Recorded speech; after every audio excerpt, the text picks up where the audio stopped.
Bueno, esta es la lonja de la seda, ¿no? Bueno, contanos, esperá que pase la moto, y contanos qué pasó en esta plaza. Pues estamos en la Plaza de la Compañía, en Valencia, en el centro del barrio del Aseo. Estamos justo detrás de la lonja, como has dicho, y muy cerquita del Mercado Central.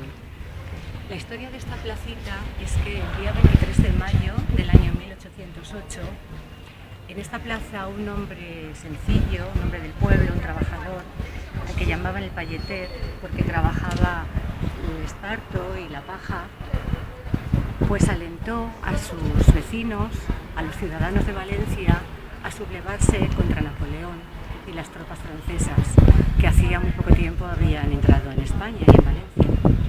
Y ese hecho aconteció ese día aquí, justo en esta placita. Muy lindo, muy bien. En esta placita. Linda historia,